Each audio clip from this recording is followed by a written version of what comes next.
The sun is a hammer. It beats down on the cracked earth, forging a world of shimmering heat and pale dust. For the clan, this is prehistoric life, a relentless rhythm of thirst and fear. They move as one body across the savannah, a dozen figures etched against a merciless sky. Their long legs, a legacy of endurance, carry them over the baked landscape. But their pace is slow, burdened by a thirst that scrapes their throats raw. These early humans, this family of Homo erectus, are bound not by words but by the shared, desperate need for water. The smallest streams are ghosts of mud and stone. The seasonal water holes are bone-dry bowls, littered with the carcasses of less fortunate creatures. Only one place remains, the deep pool, the place of the dragon. They stop at the tree line, a low ridge of acacia scrub that overlooks the slow-moving river. Below, the water is a strip of murky green, deceptively calm. It is an oasis in this Pleistocene desert, yet no animals drink from its edge. The air itself feels heavy with caution. The memory is fresh, a wound in the clan's collective mind. They see it in the way the matriarch avoids looking at the water's edge, her gaze fixed on the far bank. They feel it in the phantom weight of the old hand, the master stone napper, who is no longer with them. He had approached the water, confident after days at the pool lying dormant. The surface had exploded, a churning cataclysm of teeth and tail, a living relic from an older, angrier time. The dragon, a colossal crocodile, its hide like scarred rock, had taken him in an instant, leaving behind only a spreading pink stain and a silence more terrifying than any scream. No, his absence is a constant presence, a reminder of the price of a single mouthful of water.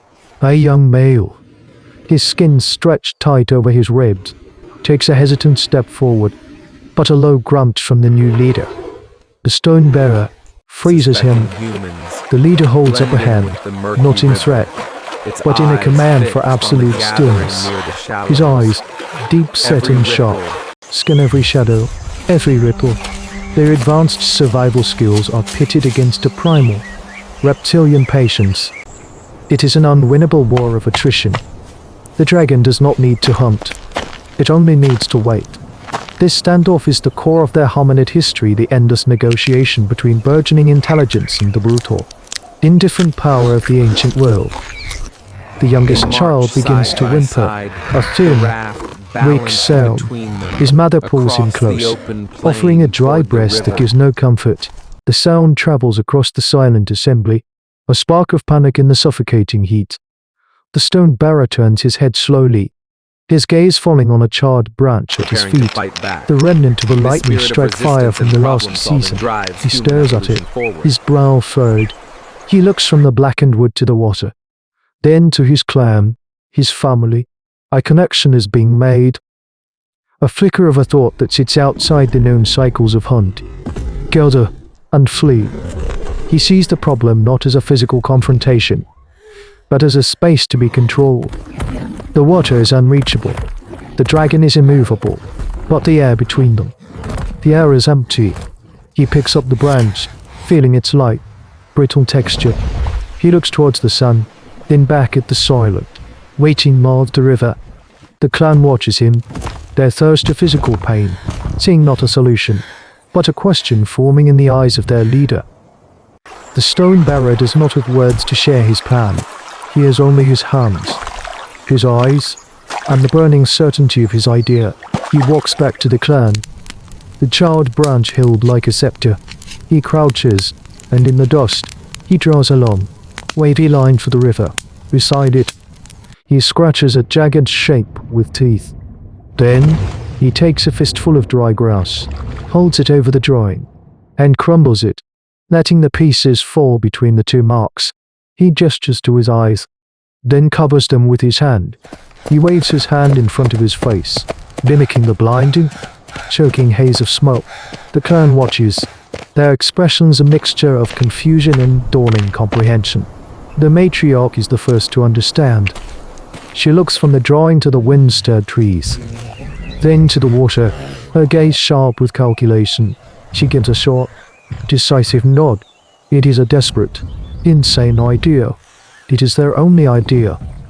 This is the crucible of human evolution, where abstract thought must be forged into collective action, or the line ends here. The response is immediate, a silent and desperate mobilization. The thirst is a whip driving them on. Two of the younger males begin stripping dry bark from the acacia trees, their strong fingers working with practiced efficiency. Others gather fallen branches and pile them into small, manageable bundles. The mothers, keeping the children close, scour the ground for the driest clumps of grass. Their movements swift and economical. Each member knows their role without instruction, a testament to the unspoken social contract that keeps them alive. One male uses his most prized possession, a beautifully worked take-your-lean hand axe, to hack at a stubborn, dead root. The sharp flint flakes bite deep into the wood, a perfect example of primitive technology being bent to a new, unprecedented purpose. Their actions are not just about gathering fuel, they are weaving a net of shared intent, a physical manifestation of their collective will to survive. These ancient humans are staking their existence not on fang or claw, but on a shared, dangerous thought. The stone bearer prepares the fire. From a pouch of hide, he carefully removes the heart of their survival, a glowing coal wrapped in damp moss and clay. It is a captured star, a piece of the sun they have carried with them for weeks, nurtured and fed like a newborn. He blows on it gently, his breath a prayer. A thin wisp of smoke rises, then a tiny flame licks at the tinder he has prepared. The fire catches, and a wave of heat washes over them. A familiar comfort now charged with a terrifying purpose.